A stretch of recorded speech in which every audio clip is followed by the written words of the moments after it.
Why are you following me? Osrith had got far into the Five Counties region of Old Daneland where, having noticed a black horse just behind her, pulled Grey Shadow up slowly and slipped from his back. The man stood up in his stirrups, stretching his legs, before slipping from his horse, tying it by the leading rein to an overhanging tree. Thus far, up from Aylesbury, Leicester and past Derbyshire, nothing had troubled Osrith. She had managed to get food from the family she had defended once at Seaches and, further up along Ermine Street, Osrith had bought bread and meat from a farmstead. Lincoln was to her east, and she was close to the Northumbrian border, and her journey had been fine. Until now. Osrith had thought she had seen the rider behind her since Dunstanton, but many riders used the same paths she was using. Half a day and the rider was still there. So here, at Sestertune, Osrith dismounted, tired from her ride, for she had been hoping to find rest in the district. Now, it looked as if she was going to have to fight. Withdrawing Buet as she, too, tethered her horse for a rest, Osrith stood, waiting. But the man did not move. Instead, he stood quite still, combing his straggly black hair out of his eyes, his sword firmly in his hilt.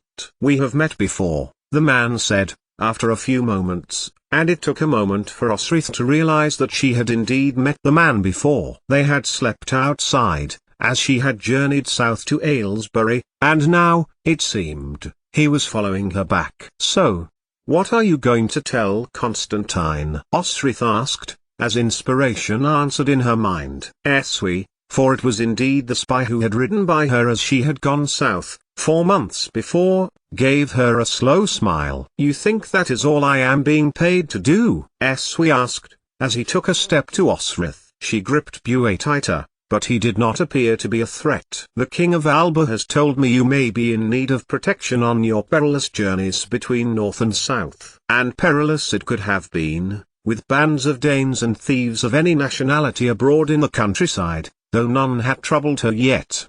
"I can look after myself." "Would you like me to show you?" "I am sure you can," Eswi replied, standing exactly where he was. "I saw your efforts in Aylesbury." "But the growth of a child can take a person's strength." "Constantine would have you safe when you return to Dunnottar." As Osrith looked at Eswi, who had busied himself with low singing and making of a fire near Hunstanton when she had gone south, a flicker of recognition flashed in her mind. Something more than a chance meeting when she had travelled. "What do you propose?" Osrith asked. "You are one of Constantine's men, are you not? Of his Pictish kin?" Eswi laughed. "I am a Gael, like him," he replied. "As am I a Pict. My line comes from Eanfrith, son of Ethelfrith, father of Oswald." Way back in history, Eswi added. "We cut down Ecgfrith a generation later. I am sorry for that," he added, not looking sorry in the least. "It was my father and his 2 brothers who carved the stone at Nachtonsmere,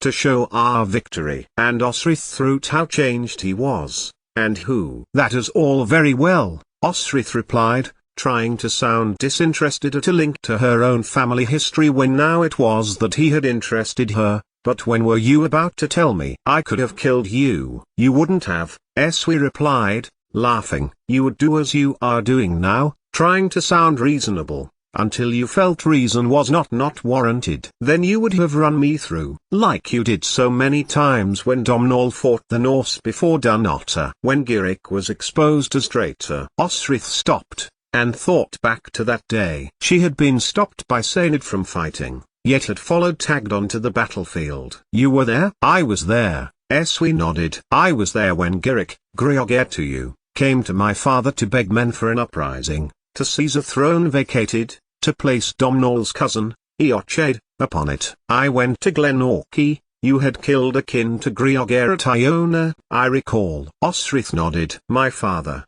hating all Gaels, gave men to him." "He hated the Strathclyde Cymric more," Eswi explained, "but they were more kin than the Gaels are. I remember you fighting. You gave Phelim a roasting. And now my brother, Euanst, is a Morma, and governs our lands as our father did, but in line with King Constantine's laws for the whole of Alba. Alfred would have that," Osrith thought. Unity between the Saxon and English peoples, one rule. This existed in Alba, through the foresight and planning of Saint Mac Alpin, Constantine's grandfather.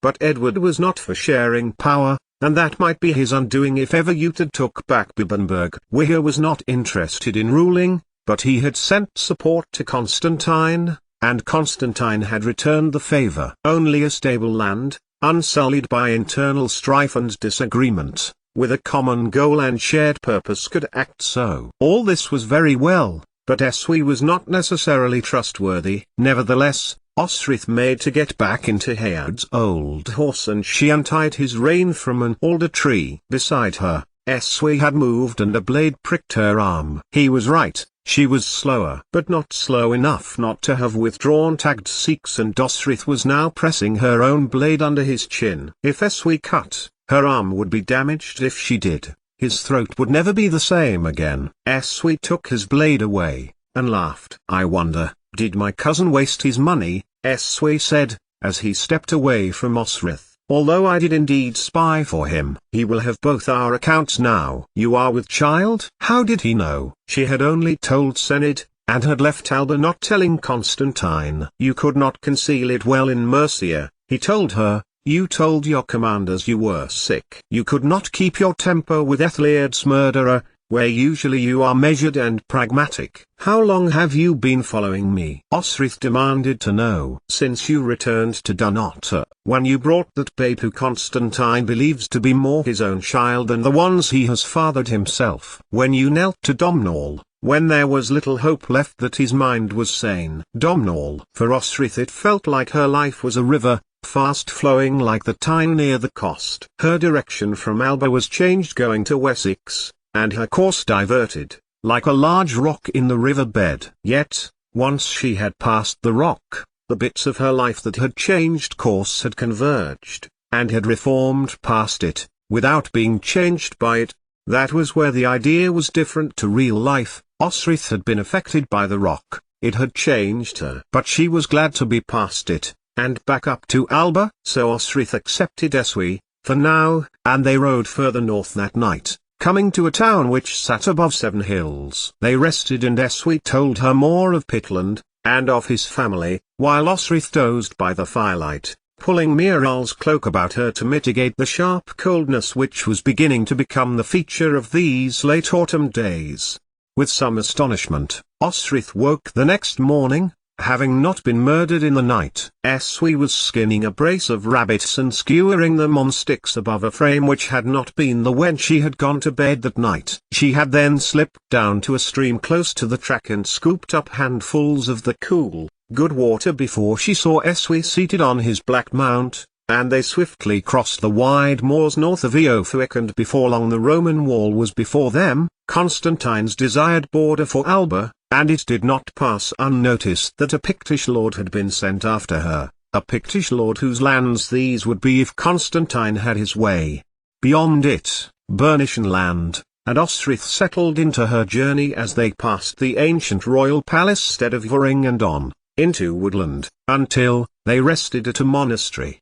Melrose, one of the monks, told Osrith, in that very particular Bernician Pictish accent, and, when he saw that a man and a pregnant woman stood before him, jumped to one conclusion and showed them a room.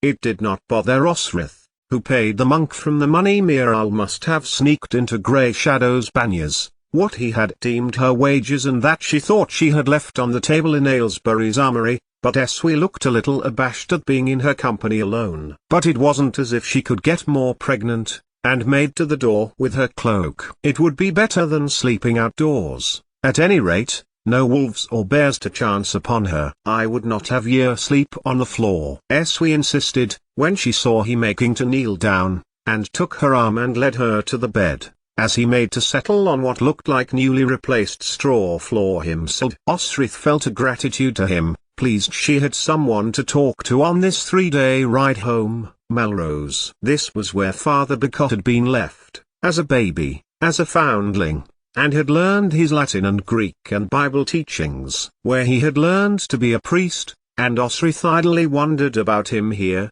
wondering if anyone knew a man named Bicot, whether he was remembered. But they had to press on early the next morning, for a fog was beginning to fall, and if they had not, it was more than likely that Eswe and Osrith would get lost in it. I spent a lot of my time here, Eswe confirmed, as if thinking on the landscape around them, too. You once went to Dunkel to be a soldier, I hear. But there is no fortress here, Osrith pointed out. Eswe laughed. There is the monastery. I am ordained. It still follows Comsill, he added, and Osrith felt herself open her mouth as she thought about that. The Irish Church still had a stronghold in Bernishan territory, perhaps unchanged from the time of Aidan. Then I am pleased to meet a descendant of Comsill, Osrith said, bowing her head, and Eswe laughed again. It explained his straggly hair at any rate, although the baldness which usually came with the Irish Church's tonsure seemed to have grown back, while the long hair behind Eswe's head had grown straggly. It has been a long time since I practiced, Eswe replied. I usually look to the land, and my people. He saw the look in his eye. The people hereabouts who will be my people when Constantine claims to the wall, he added shrewdly. And that included Bibbenberg. All the lands to the wall meant her brother Wigger's land, and though they had spoken in terms of treaty, Wigger, at least, seemed ambivalent about their arrangement. Here, at Melrose, a priest came to Bibbenberg, and I knew him in Wessex. Bicker was his name, Osrith added, fiddling with her hair as she had done when she was a child. When Bicker was talking to her, her hand caught Eric's jewel and she took it out of her hair and folded some of it behind her ear before replacing it. He died several years ago. And Eswe's face lit up, as if the sun was behind his eyes, and he nodded his head. I was young, very young, when my father sent me from Caeligwylid to Melrose, to practice the Irish Church. I remember him, always very kind. Big, although all grown-ups are big when you are small, don't you think? Eswe enthused. Red hair, palsied limbs. Some of the boys made fun of him. I beat them for it. He was good, and barely beat us at all. Bicker, Osrith thought again. He had died at a very old age, but had still been able to make Osrith freeze with a word, as if she had been caught doing something wrong. At least she had gone south, at least she had taken Edra, and even then, she felt her whole life open to him, as if waiting for his interrogation. Very soon the low highlands beyond Culdees were beginning to sketch on the horizon, and Osrith watched people heading towards the monastery. They were to go round, as Eric and Siegfried had done, to get onto the north bank and then veer west, and grey Shadow's hooves crackled over tiny stones in the adolescent Forth 40 miles away. It did feel like home, with the crisp, sharp air of the ground higher than that of the chalklands down in the south of the British island, and at once Osrith wondered how she had ever thought to have considered anywhere, other than perhaps Bibbenberg, a place she could think of as home. Maybe Mercia, but that was through the people, not the land, though Osrith let her mind dwell on the green and gold of the undulating landscape in the middle of the country, and hoped that it was faring well under her brother's rule. Did you not hear? Eswe asked her, with astonishment, when Osrith voiced her desire for Mercia's peace and independence. The Lord Hugh had abdicated the throne the day after his coronation. The Lady Ethelfled was proposed, and accepted. The Lady Ethelfled, well, it made sense. Eutred, though suitable for Mercia, was constrained by a crown. Ethelfled, who would have been King of Wessex had she been male, had the consolation prize. But the people loved her, and she would keep it independent. And it gave Osrith yet another reason never to visit the place ever again. 88,888,888. It was Edra who was first to run to Osrith when she saw her adoptive mother's horse hove into view as she looked east from Dunnottar. Who she might have been watching for, Osrith did not dwell. Probably Ildub, Constantine's elder son. If not him, someone else. For Edra was shocked when she realized the rider was Osrith. Along the Forth riverbank she came, red hair falling to her waist, and Osrith reckoned her to be 11 or 12 now, her face pale as milk, her eyes blue as the sky. Yet, unlike her mother, her face was rounder, her chin pointed with a dimple in it, like Bicker, huge, bat-like ears. And, a blessing for her, Edra seemed to be free of the palsy that had afflicted Bicker in his legs and arms. Osrith made a mental note to speak to Constantine about her, regarding her age. She knew the king would have made provision, or else considered street abs, up the coast from Lindisfarne where, again one of her ancestors, had established a nunnery. Yet, she was half Danish, as well as English, and Edra must not be allowed to forget her mother's heritage. "Mater," she exclaimed,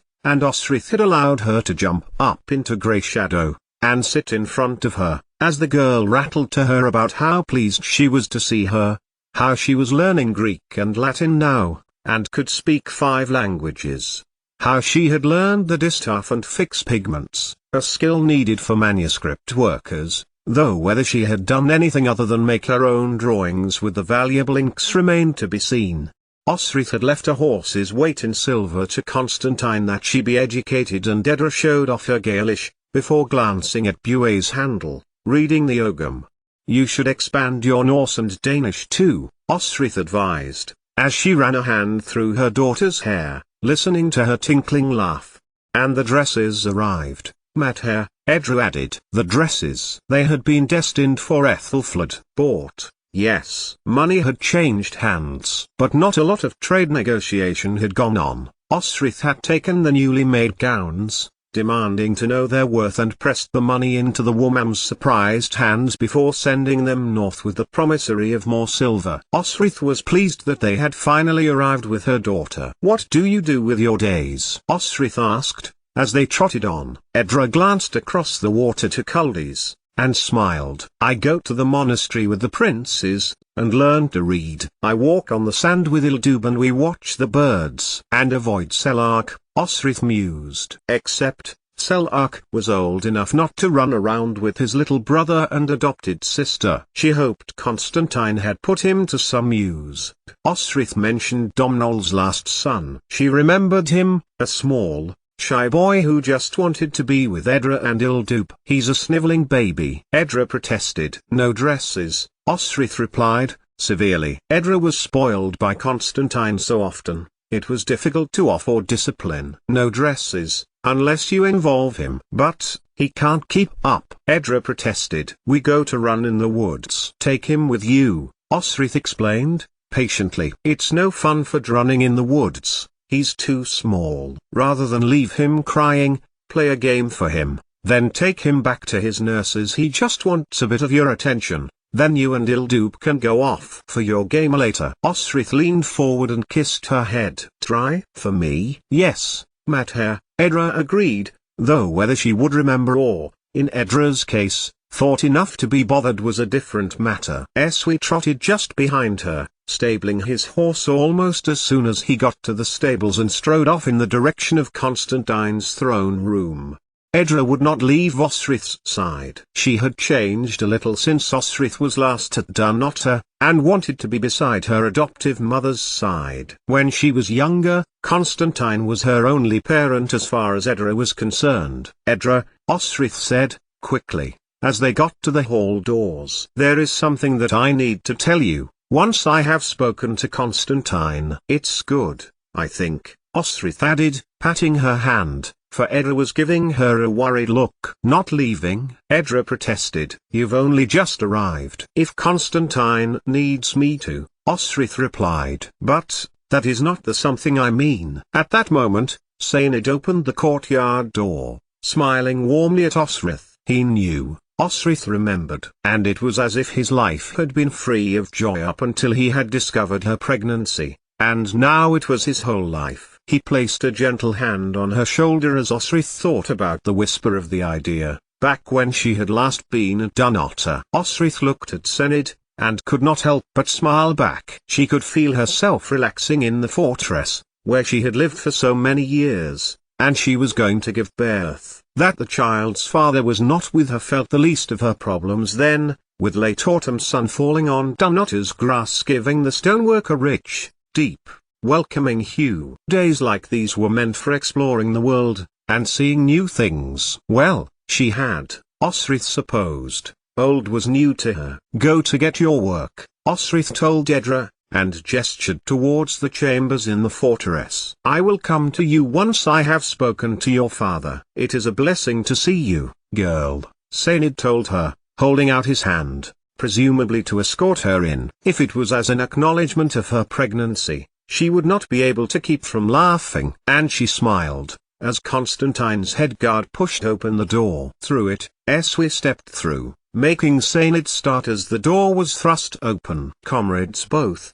the men grinned at one another, and Eswi clapping Sainid's hand. He is in a good mood, Eswi added, and looked at Osrith. I guess it might have something to do with the big bag of silver you have in your hand, Eswi added, and Osrith considered that she had got on with him well, considering he had been stalking her in secret. You look well, Osrith, Constantine said, and nodded to Sainid. I trust you did not wait long this morning? You never have to wait, this is your home. Next time, coming. Beside him, 2 other warriors stood, and on the throne where Mary used to sit, was Ildup. It was no wonder Edra could not find her dearest friend if he had been learning his role beside his father. She watched as Sainid stood beside Constantine. Was it her, or was he rather pleased with himself? Osrith was used to the king's general being laid back, afflappable and entirely to be relied on, and to see him all lighted up was unnerving.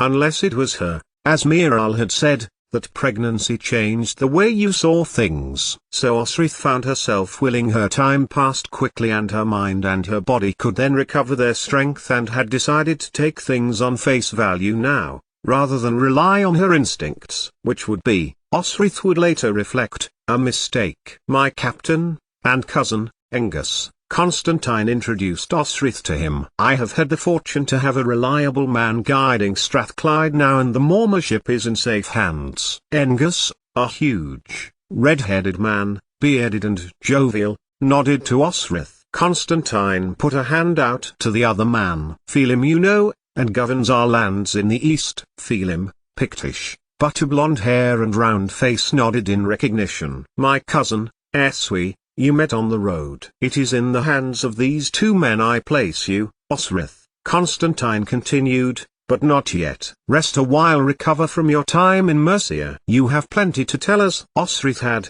and relayed it, more or less, to Constantine, from her leading her division, following Eardwulf as instructed, and killing him for his murder of Ethliad. It was not easy to give the bold facts in front of Constantine and his men, but there was no use in concealing it. Eswi would have already told him. And my brother accepted the throne in Merica, and its lordship. But, I am given to understand from Eswi, he abdicated in favor of the Lady Ethelfled. That man. Constantine shook his head, pretending to sound jovial, and Osrith knew immediately that he was rattled. Spy indeed, if he spills his secrets so readily. I took my opportunity to flee. Though not from my killing of the Lord, I paid Virgil to Eardwulf's sister, and was absolved of the crime. From the money you bring me, Constantine nodded to the bag Osrith was carrying. From the money I was paid for being made captain again. I was needed, and it was the perfect cover to ascertain information. Osrith glanced at Felim and Engus, and then down at Ildup. The boy resembled his father as Selark resembled Mary, and he listened with the same head knowledge as Constantine did. Do you wish me to reveal them before your court? The king frowned at the word. Your Mormas, Osrith attempted again, and this time Constantine smiled. Court implied a sharing of power, and now power was consolidated into one king, one throne, one crown in Alba. It was a sensitive issue. Mormas were more like highly held general lords, who had autonomy over a region. They could act as the king, but could not make the king's decisions. In fact, it was almost as if a proto-hierarchy, like Irian with their high kings, was beginning to form, and Osrith smiled at the high king. Indeed, Constantine nodded. Please tell us about the independence movement. Which persons instigated that? Many number of people worried about the takeover of a land by another monarch. I know it will happen, Osrith mollified, for that was just what had happened with Dulriata, Strathclyde and Pitland. Strathclyde, Osrith knew, still made noises in this direction, the division since at least the time of Eochaid and Giric, who had turned the tables and taken Dunnottar, and with it, the kingship of the Gaelish Dulriata and Pitland. They had tried, at least. But the people are still bombarded with Danish raids at the border. They needed someone to make them feel safer before they can think about unionism. You are such blessed, Osrith added. We are indeed, though the blessing comes from the wisdom of my generals, Constantine added, nodding to Angus and Phelim. A strong nation is one who acts together. Edward, or whoever builds the land, what is its proposed name? Englarland, Osrith supplied. Whoever builds Englarland, would be well to follow suit. And I hope they are slow enough that I can reclaim our ancestral lands. He looked at Phelim, the Pitlander. Your ancestral lands, he added, and yours, Constantine added, which is why your brother, Huiga, had been in regular contact with me, to negotiate. Constantine leaned forward and lowered his voice. I have agreed that his Bibbenberg lands will remain intact when I take the rest, in exchange for no resistance in the other places. Constantine smiled widely. The wall is the natural boundary. Could anyone else dispute, when it is a physical boundary between the two nations? None could, Osrith supposed, but that left many Saxons in lands where, if the culture were to change overnight, would be expected to speak Pictish and obey King in Alba. Osrith could not imagine peace with such a proposal. It was as outrageous as if we had claimed and was unresisted in taking all the lands to the fourth. Chaldees, a gleaming heart of the Irish Church, would be in his, if that happened, and Osrith could not think that the Picts, speaking their version of the Cymric language, would lie down and accept that either.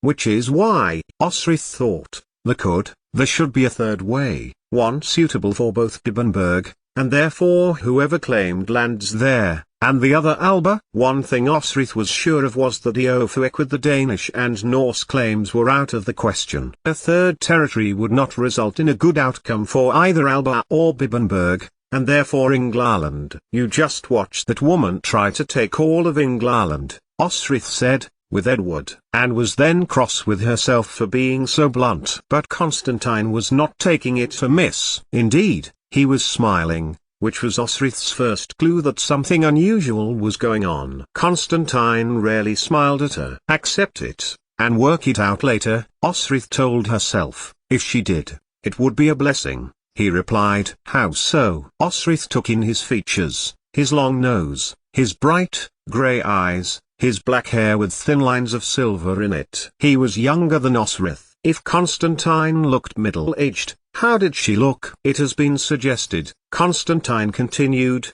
and Osrith noticed a parchment, folded in three, in her hand, that the Lady Ethelflaed's daughter went missing on her wedding day. It is of no consequence to me, Constantine added, and Osrith immediately thought to Ildub, his son. To marry potentially the next leader in Mercia meant influence in the Saxon courts, although that potentially meant influence of Saxons and Angles in Alba. Constantine said nothing for a moment, and the line was dropped as he asked, the Lady Ethelflaed, she is a strong ruler, a strong warrior. She fights in her own battles, does she not? She has developed a skill, Osrith admitted, though she hadn't much of one when I had to rescue her from captivity from the Danes. Constantine's eyes widened for a moment, then he reset his face. Osrith had told him, and he was probably realizing she had, too. She fought bravely at Tenholg, Osrith conceded. And she has a nephew, King Edward's son, Aethelstan. Osrith had seen Aethelstan, with Uhtred, as they had gone on the run. He seemed to be a quiet child, not much to say even when they had all ridden south together from Wem to Saltwick. Thinking, Osrith mused, like his grandfather thought. There was a mine there, Osrith considered, and Aethelstan intended to use it. And what of our own borders? It was Osrith's turn to ask the questions. But if Constantine was irritated by her presumptuousness, he did not show it. Domhnall is busy with the Uineal peace, the one being created with the Norse. Osrith nodded, before, a little shamefacedly, pulled out Domhnall's letter. Constantine received it from her hand without a word, or any expression at all. Uunst has been defending the east coast from Harold Finehair's incursions, but they were not as bad, so I hear, as the raids on the west coast of Mercia and Northumbria. Anlaf Guthfrithson would take Eofuic, Constantine told her, though he is making slow progress and has not yet left his ships. Osrith, Constantine said, and a different tone entered his voice, one she had never heard him use again. My plan is simple. I wish the Norse who come back from our cousins in Ulster to settle, not in the dull Rioter lands, but south, where Anlaf is now, freeing the northern lands of our enemy. There is a precedent they call that city, Jorvik. We will encourage this. Osrith watched as he shifted in his throne, then Constantine's voice raised its volume, and he got to his feet. Danes and Norse at Eoferwick. It would be something that her brother would not act against, and if it was done for the purpose of resistance to Saxon and Anglish expansion, then Osrith could not find a reason to oppose this part of the plan. We were here before the Saxons, the Angles, the Jutes, here even before the Romans. Those from the Latin lands never came here, never came to Aryan, and we grew strong, and hardy to invasion. Now we fear invasion of the Say, but more than this, Constantine added, you know better than anyone what the Cymric call Wessex, and Mercia, Cent, East Anglia, Northumbria. They are the 7 kingdoms in the Cymric tongue, they are, lost lands. Osrith translated. Lost lands. Aye. They mourn at the name, Constantine added. Offa of Mercia sought to emulate the war builders in Northumbria by a huge ditch to prevent a horsed Cymric man from riding clean into his kingdom. Clever. Constantine began to walk around his men, and his son, Ildub's sharp, grey eyes never leaving his father,